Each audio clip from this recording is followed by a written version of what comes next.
Hi friends, எல்லாருக்கும் வணக்கம். என்னோட பேர் யுகிதா. இன்னைக்கு நம்ம எதை பற்றி பேச போகிறோம் அப்படின்னா, கள்ளக்குறிச்சியில் கள்ளசாராயம் குடிச்சு 49 பேர் இறந்துருக்காங்க. இன்னும் பல பேர் உயிருக்கு போராடிட்டு இருக்காங்க. அதை பற்றின ஒரு சிறு பதிவு தான் இது. கள்ளசாராயம் காய்ச்சக்கூடாது அப்படின்னு சட்டம் இயற்றி ரொம்ப வருஷம் ஆச்சு. அதையும் மீறி அங்கங்க கள்ளசாராயம் காய்ச்சிக்கிட்டு தான் இருக்காங்க. இந்த விஷயம் போலீஸ் டிபார்ட்மெண்ட்டுக்கு நல்லாவே தெரியும். ஏன் அவங்க தடுக்கலன்னா அதுக்கு ஒரே காரணம் லஞ்சம். தமிழ்நாடை பொறுத்த வரைக்கும் ஒரு தப்பு பண்ணா அந்த தப்புக்கேத்த லஞ்சம் கொடுத்தாங்க அப்படின்னா அந்த தப்பையே மறைச்சிருவாங்க. இது போல ஏதாவது உயிரிழப்பு வரும் பொழுதுதான் அது தப்புன்னு வெளியில வருது. போதையில்லா தமிழகம் உருவாகணும் அப்படின்னு எல்லாருமே போராடிட்டு இருக்காங்க. ஆனா போதையை ஒழிக்க முடியாது அப்படின்னு போராடுற எல்லாருக்குமே தெரியும். அப்படி இருந்தும் இது நடைமுறை சிக்கல். ஏன் எல்லாரும் போதையை தேடி போறாங்க அப்படின்னா, போதை இல்லாம அவங்களால வாழவே முடியாது. இப்போ கள்ளக்குறிச்சியில நடந்த சம்பவத்துக்கு அதுக்கு பொறுப்பேற்றி முதல்வர் ஸ்டாலின் பதவி விலகணும் அப்படின்னு இபிஎஸ் சொல்லியிருக்காரு.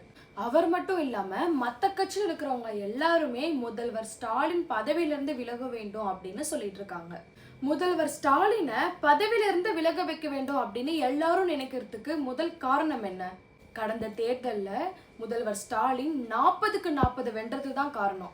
அந்த வெற்றியை பொறுக்க முடியாம இப்படி ஏதாவது ஒரு காரணம் கிடைச்சா அதை அப்படியே யூஸ் பண்ணி அவரை அந்த பதவியிலேருந்து விலக வைக்கலாம் அப்படின்னு சொல்லி தான் இதெல்லாம் யூஸ் பண்ணிட்டு இருக்காங்க.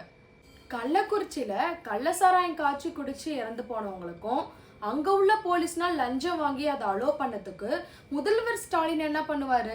இல்ல, அவர் தான் முதலமைச்சர், அவர் தான் எல்லாருமே கவனிச்சிருக்கணும், அவர் தான் அதனாலதான் போய் பதவி விலகணும் அப்படின்னு சொல்றீங்களா? அப்படி பார்க்க போனா கொரோனா காலகட்டத்துல இந்தியால கொரோனா நுழைஞ்சதுக்கு காரணம் பிரதமர் மோடி தான் சொல்லலாமா? கள்ளக்குறிச்சியில கள்ளசாராயம் காய்ச்சி 49 பேர் தான் இறந்திருக்காங்க. ஆனா கொரோனாவால இந்தியா முழுவதும் எத்தனை லட்சம் பேர் இறந்திருக்காங்க அப்படின்னு உங்களுக்கு நல்லாவே தெரியும்.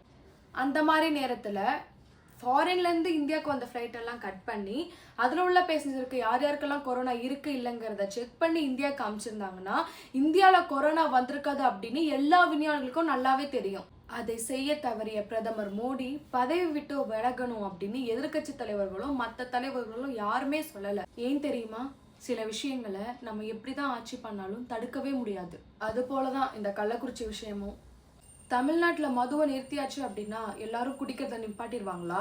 அப்படி நீங்க நினைச்சீங்கன்னா அது மிகப்பெரிய தப்பு. தமிழ்நாட்டில் மது இருந்ததை நீங்க ஸ்டாப் பண்ணிட்டீங்க அப்படின்னா பக்கத்துல உள்ள பாண்டிச்சேரியில போய் குடிப்பாங்க. ஏன்? மிச்சம் உள்ள காசுல பாட்டில்ல கூட வாங்கிட்டு வருவாங்க. இந்த பக்கம் உள்ள கர்நாடகால போய் குடிப்பாங்க, இந்த பக்கம் உள்ள ஆந்திரால போய் குடிப்பாங்க. நீங்க தமிழ்நாட்டில் ஸ்டாப் பண்ணா பக்கத்துல உள்ள மாநிலங்கள்ல போய் குடிப்பாங்க. நீங்க தமிழ்நாட்டில் மட்டும் ஸ்டாப் பண்ணக்கூடாது, டோட்டல் இந்தியா முழுவதும் ஸ்டாப் பண்ணா மட்டும்தான் மது நிறுத்தப்படும்.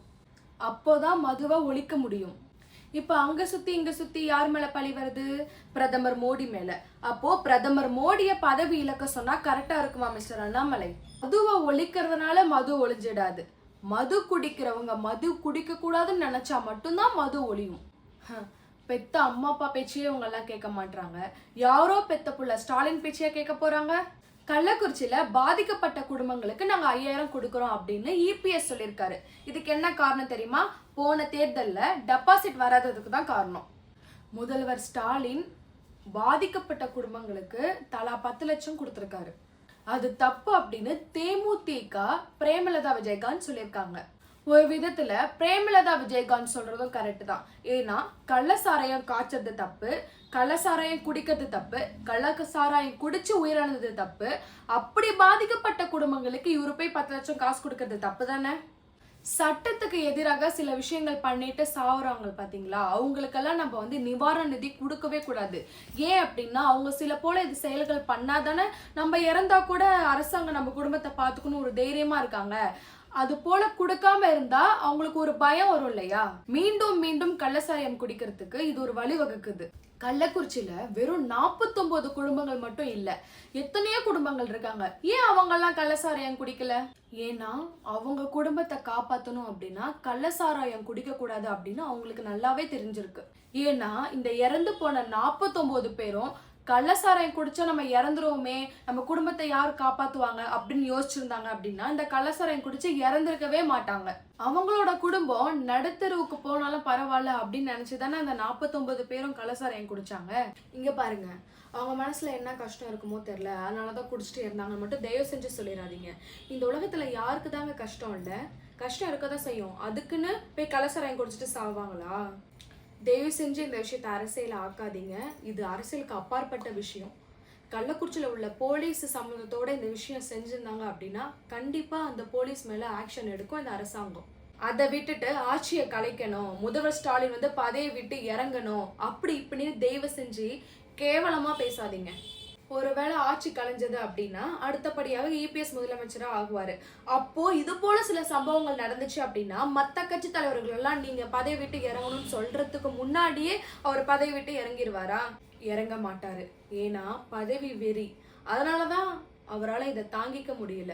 அது மட்டும் இல்லாம இபிஎஸ் என்ன சொல்லியிருக்காரு அப்படின்னா, இறந்து போன குடும்பங்களுக்கு அரசு வேலை கொடுக்கணுமா. அப்போ கஷ்டப்பட்டு படிச்சு வேலைக்காக வெயிட் பண்ணிட்டு இருக்கிறவங்களோட நிலைமை, படிப்பறிவு இல்லாதவங்கள அரசியல்வாதியா கொண்டு வரது தப்புன்னு இப்பயாவது தெரிஞ்சுக்கிட்டீங்களா? கள்ளசாராயம் குடிச்சு இறந்த குடும்பங்களுக்கு மட்டும் கிடையாது, சட்டத்துக்கு புறம்பாக எந்த ஒரு செயல் செஞ்சு இறந்த குடும்பத்துக்கு யாருக்குமே அரசு வேலை கொடுக்கறது மிக தவறான செயல். அதிமுகவோட பொது செயலாளராக இருக்கிற இபிஎஸ் வந்து நடந்த தேர்தலில் தோல்வி அடைஞ்சதுக்கு காரணம், அதாவது டெபாசிட் கூட அவங்களால வாங்க முடியல, அதனால நான் பதவியை விட்டு விலகுறேன், ஒரு உறுப்பினர் பதவி கூட எனக்கு வேணாம் அப்படின்னு அவரால் சொல்ல முடியுமா? முடியாது. ஏன்னா அவர் ஊருக்கு தான் உபதேசம் பண்ணுவாரு, அவருக்குன்னு வந்துட்டா அமைதியா போயிடுவாரு. தயவு செய்து மது, புகைப்பிடித்தல் இது போல சில தேவையில்லாத ஆபத்தான விஷயங்களை பயன்படுத்தாம நீங்க உங்களை பார்த்துக்கிட்டு உங்களோட குடும்பத்தை பார்த்துக்கிட்டீங்க அப்படின்னா இது போல உயிரிழப்பு இனிமே வராது. உதாரணத்துக்கு கடையில கூட தான் விஷம் விற்குது, எல்லாருமா வாங்கி குடிக்கிறாங்க? இல்ல, யாரு தற்கொலை பண்ணி சாகணும்னு நினைக்கிறாங்களோ அவங்க மட்டும் தானே வாங்கி குடிக்கிறாங்க. அது போலதாங்க எது நல்லது எது கெட்டது அப்படின்னு நம்ம தான் நமக்கு தெரிஞ்சு பண்ணணும். அது போல தேவையில்லாம அரசாங்கத்து மேல குறை சொல்றதை விட்டுட்டு யார் தப்பு பண்ணாங்களோ அவங்கள நேரடியா குறை சொல்லுங்க, அவங்களுக்கு தண்டனை வாங்கி கொடுங்க. அடுத்த வீடியோவில் உங்களை சந்திக்கும் வரை உங்களிடம் இருந்து விடைபெறுவது உங்கள் யுகிதா.